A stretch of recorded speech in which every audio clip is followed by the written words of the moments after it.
Congress President Rahul Gandhi is now speaking at the two-day Congress plenary in New Delhi. Let's listen in. संगठन की आवाज है, कांग्रेस एक देश की आवाज है। Gandhi ji spent 15 years in jail and died for India. But India must never forget that when our leader was sleeping on the floor in a British jail, their leader, Mr. Savarkar, was writing a letter begging the British for mercy. Millions of Congress workers have given their lives and struggled for this country. 15,000 of our workers died in Punjab alone. Jharkhand ji will attest to that. Every single state in this country has a list of our workers who have died for this country. There is not a single state in this country where that list does not exist. The soil of this nation is stained with the blood of our men and women.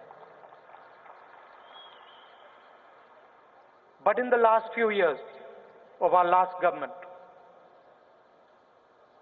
I don't say this with happiness, but in the last few years of our last government, we did not stand up to the expectations of the people of our country. And the people of our country were let down. They felt let down by us. The Mahabharata was a battle for India's future. The question being asked on the blood-stained fields of Kurukshetra was whether India would live a lie or face the truth. And this, my friends, is exactly the same question that is being asked thousands of years later today. Will India live a lie, or will India have the courage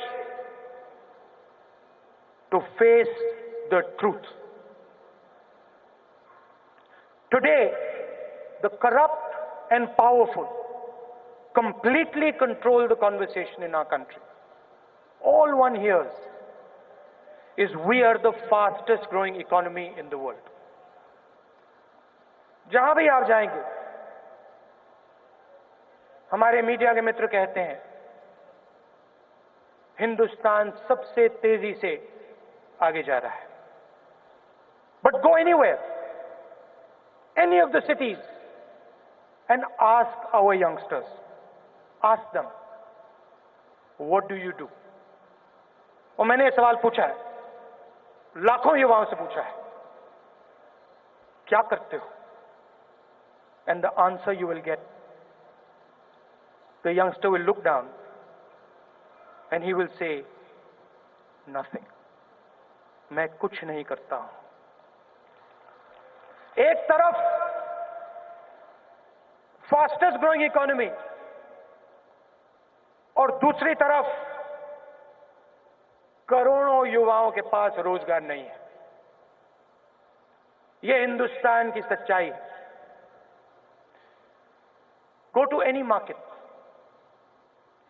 and look at all the fancy products. Turn them around.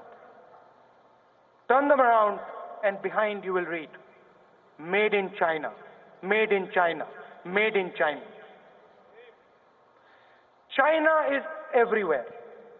It's in our shops, it's in Doklam, in Nepal, in the Maldives, in Burma, in Pakistan, in Sri Lanka. If you're rich, you can make billions selling Chinese products to our hardworking people. You can steal 33,000 crore rupees from the banks, and the BJP government will protect you. The finance minister will go silent because he and his daughter work for crony capitalists. If you're from the middle class, you can spend your entire life trying to buy these products. And if you're poor, your only choice is to be a contract laborer, a farmer, or an unemployed youngster. You're then destined to live in a new phenomena. You're destined to live in Modi's Maya. An imaginary world of Achhe Din, Swachh Bharat, and 15 lakh rupees in your bank account. You will starve, and they will look at you straight in the eye and tell you, wait for your 15 lakh rupees. They will say to you that the pain in your stomach,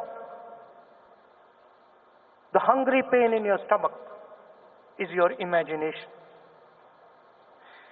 Instead of making India face its truth, the Prime Minister diverts our attention. He jumps from one event to another.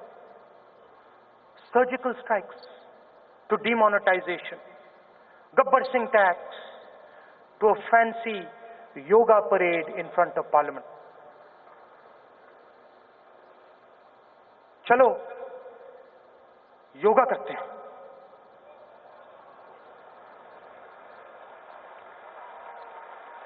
रोजगार नहीं है, किसान मर रहे हैं, चलो India gate के सामने योगा करते हैं.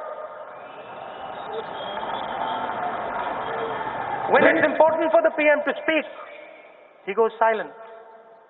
And then he stops us, the rest of the country, from speaking. But we do not work for the rich and powerful. We in the Congress are the servants of the people. No one, no matter how powerful, can silence us, can silence the Congress party from seeking justice for the people of India. No one can silence us from speaking the truth. For thousands of years, the ideas the RSS defends have crushed our people. It was these very ideas that made Ambedkar ji go thirsty on his bullock cart ride to Koregaon. The ideas that the RSS defends ensured that a touchable person had to open the tap for him in school so he could drink water.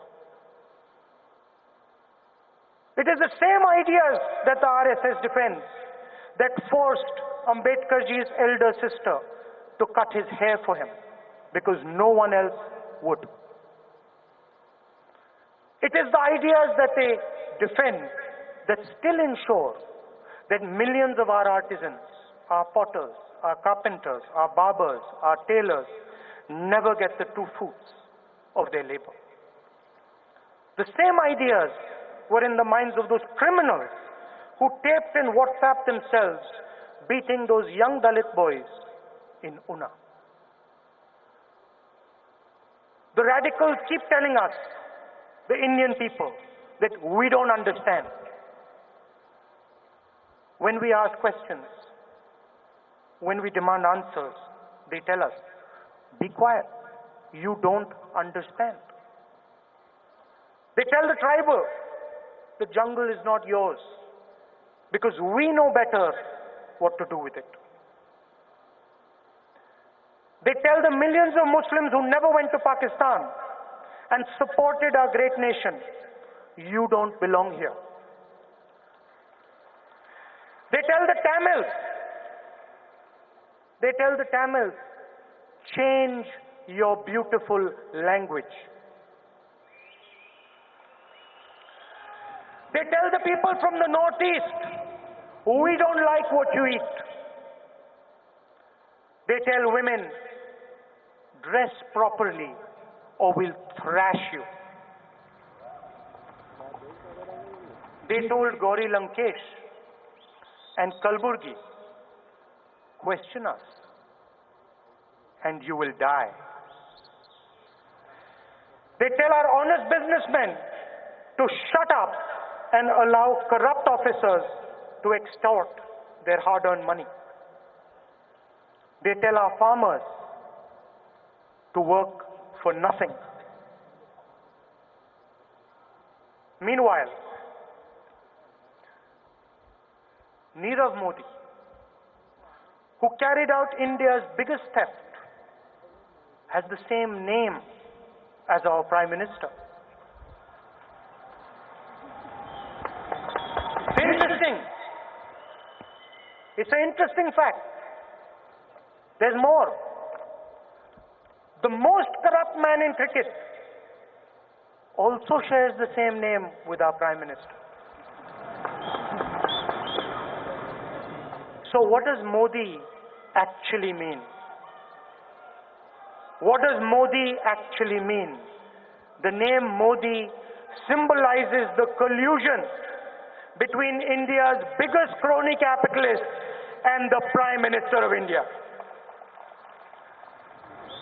Modi gives Modi 30,000 crores of your money, and in turn, Modi gives Modi money for marketing Modi and winning elections.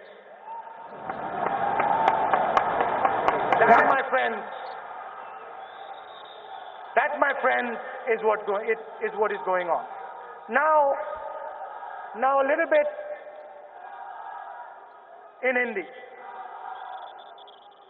अब थोड़ा सा मैं हिंदी में बोलता हूं.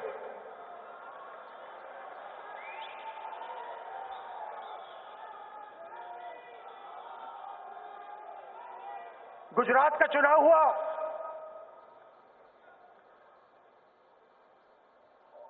और वहां काफी लोगों ने कहा कि मैं मंदिर में जाता हूं. अजीब सी बात है, क्योंकि मैं सालों से गुजरात के चुनाव से बहुत पहले से दौरों पे मंदिर में जाता हूं. और मैं सिर्फ मंदिर में नहीं जाता हूं, मैं मस्जिद में, गुरुद्वारे में, चर्च में मैं जाता हूं. मगर राजनीति में जब भी कोई मुझे बुलाता है मैं जाता हूं. राजनीति में सीखने को मिलता है. 10 साल पहले, 15 साल पहले 34 साल की उम्र थी, राजनीति में आया और जैसे बहुत सारे युवा हैं, सीखने को मिलता है. सिंधिया जी बैठे हैं, पायलट जी बैठे हैं, कमलनाथ जी बैठे हैं, जो यूथ कांग्रेस में बहुत एक्सपीरियंस्ड हैं. सीखने को मिलता है.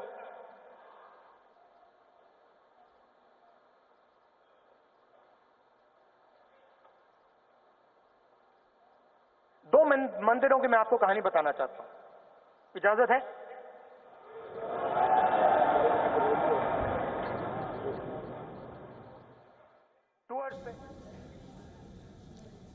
That was Congress President Rahul Gandhi launching a scathing attack on the Narendra Modi government at the centre. A while back, former Prime Minister and senior Congress leader Dr. Manmohan Singh also spoke at the Congress plenary. Let's listen in to what he had to say.